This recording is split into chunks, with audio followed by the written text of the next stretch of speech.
हमने राष्ट्रपति सम्मान समारोह भी देखा, सब कुछ देखा। एक मासूम सी कैप्टन अंशुमान की एक विधवा भी देखी।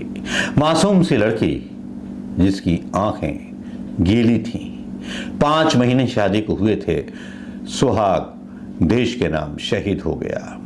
लेकिन एक दूसरा पहलू और भी आता है इस शहादत के पीछे। भले ही अंशुमान की पत्नी पर एक अपराधी किस्म का लड़का टिप्पणी करता है, उसके खिलाफ कार्रवाई होती है, जबरदस्त कार्रवाई होती है, उसको गिरफ्तार किया जाता है। लेकिन यहां वो बूढ़े मां बाप क्या कि जिनकी इकलौती संतान था कैप्टन अंशुमन सिंह, अंशुमन, और सब कुछ मिला। राष्ट्रपति ने सम्मान दिया, देश ने सम्मान दिया, आंखों में बिठाया उस विधवा को, जो विधवा थी किसी शहीद की। क्या उस शहीद की विधवा का सम्मान किया जाना चाहिए जो अपने सास ससुर को छोड़ करके इनाम की राशि लेकर के चली जाए? क्या उस शहीद विधवा का सम्मान करना चाहिए कि जो अंशुमन के माता पिता को छोड़ करके चली जाए और अपना एड्रेस चेंज करा ले? किस तरह की मेंटलिटी और किस तरह के संस्कारों में पली हुई है लड़की? मॉडर्न जमाने के बच्चे हैं, पलते हैं, मां बाप से बॉर्न एंड बूटअप होकर के आते हैं। अंशुमन के पेरेंट्स से आरोप लगाते हैं कि उसने एड्रेस बदल लिया। क्या वाकई में ऐसा हुआ है? क्या वाकई में ऐसा करने वाली पत्नी एक शहीद की पत्नी होने लायक है, या शहीद का दर्जा देने लायक है, या शहीद की विधवा का दर्जा देने लायक है वो पत्नी जो मां बाप को छोड़ करके इनाम की राशि को लेकर के चली गई? और मां बाप के पास बची तो केवल दीवार पर लटकी हुई एक तस्वीर, ना कोई पदक था, ना कुछ था। दोस्तों, मैं आज एक कहानी सुनाना चाहूंगा, एक इससे रिलेट करती हुई। मैं एक ऐसी कंस्ट्रक्शन कंपनी में काम करता हूं जो डैम बनाती है। ऐसा ही किस्सा घटित हुआ था जब ओमकारेश्वर का एक हाइड्रो डैम बन रहा था। वहां एक मेरा जवान मित्र इंजीनियर शहीद हुआ था। मतलब शहीद क्या, कंस्ट्रक्शन में एक्सीडेंट में वो मारा गया। उसकी भी शादी को 5 या 6 महीने हुए थे, और हम सब ने उसकी पत्नी को पूरा कंपनसेशन दिलवा दिया। फैमिली देहरादून से बिलोंग करती है, कंपनी ने उसको नौकरी दी। लेकिन मां बाप छाती पीटते रह गए। उस विधवा ने दूसरी शादी कर ली। अच्छी बात है, शादी कर ली, कोई इस पर बहस नहीं होनी चाहिए। लेकिन उन मां बाप का क्या जो इकलौता बेटा उसके हवाले किया था, क्या उस पत्नी की कोई जिम्मेवारी नहीं बनती थी अपने पति के मां बाप के लिए? वही कहानी फिर से दौड़ दौड़ करके आती है, और हमारे हिंदू समाज में वही चीजें आज भी चल रही हैं। वैसे मुसलमानों को बहुत गालियां दी जाती हैं, बहुत कमियां निकाली जाती हैं मुसलमानों में, 3 तलाक और क्या कहते हैं, खर्चा भत्ता पत्नी को मिलना चाहिए। समाज ऐसा भी ना हो जाना चाहिए कि औरत को अबला मान करके उसके साथ सब लोग खड़े हो जाएं।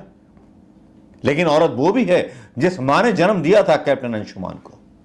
एक मां और पिता वो भी है जिसने अंशुमान को जन्म दिया था। वो भी अधिकारी था, और आज उनकी एक बड़ी वेदनापूर्ण अपील सोशल मीडिया पर वायरल होती है। देखना चाहेंगे? जुमा 8 दिन नहीं हुए जब हमने विधवा को, अंशुमान की विधवा को देखा था। लोग संवेदनशील हो अपने आंखों में आंसू ला रहे थे उस मासूम से चेहरे को देखकर। अंशुमन के पिता कहते हैं, घर हमारा छोड़कर जा चुकी है, उसने अपना एड्रेस भी चेंज करा लिया, कीर्ति चक्र मिलने की कोई निशानी भी हमारे पास नहीं है। बेटे के फोटो पर कीर्ति चक्र लगा सकूं हम इस लायक भी नहीं। सब कुछ बहू को दे दिया गया। अब इस सम्मान के नियमों में बदलाव होना चाहिए। बहुएं घर छोड़ करके भाग जाती हैं, ऐसे में माता पिता को कुछ नहीं मिलता। ये कहना है कीर्ति चक्र से सम्मानित शहीद अंशुमान के माता पिता का, जिनकी माता ने, अंशुमन की माता ने हाल ही में अग्निवीर के खिलाफ अपना असंतोष जताया था। क्या जो भाषण दिया ये उसे रिलेट करता है क्या? मंगलवार को रायबरेली जाकर सांसद और नेता प्रतिपक्ष राहुल गांधी से मुलाकात कर इस बात को रखा कैप्टन अंशुमन की मां ने। उन्होंने कहा, राजनाथ सिंह के सामने भी हम ये मुद्दा लेकर के आ चुके हैं। शहीद अंशुमान के पिता रवि प्रताप सिंह जेएसयू के पद से सेना से रिटायर्ड हैं। वह कहते हैं, बहू स्मृति यहाँ से सब कुछ लेकर चली गई, उसने अपना एड्रेस भी चेंज करा लिया। हमारे पास कीर्ति चक्र की कोई रिसीविंग भी नहीं है, वह भी बहू ले गई। मां मंजू सिंह कहती हैं, बहुएं भाग जाती हैं, माता पिता का भी सम्मान होना चाहिए। हमें रक्षा मंत्री राजनाथ सिंह और रायबरेली के सांसद राहुल गांधी से आग्रह किया था कि सेना में शहीद होने वाले युवाओं के परिवार में बहू के अलावा माता पिता का भी ख्याल रखा जाना चाहिए। दोस्तों, ये हिंदू समाज की संवेदनापूर्ण एक सच्चाई है, जो मतलब आधुनिकता के नाम पर ज़्यादा ही कुछ आधुनिक हो गई है। हाँ, आर्थिक सरोकार, आर्थिक सुरक्षा हर फीमेल को होनी चाहिए, लेकिन ये भी रूल नहीं बना सकते कि अगर सैनिक की बहू है या फौजी की बहू है या कर्नल या कैप्टन की बहू है तो उसके लिए सारी हदें तय कर दी जाएं। लेकिन जब कोई मरता है तो 1 साल तक कोई घर में जश्न नहीं होता, 1 साल तक कोई शादी नहीं होती।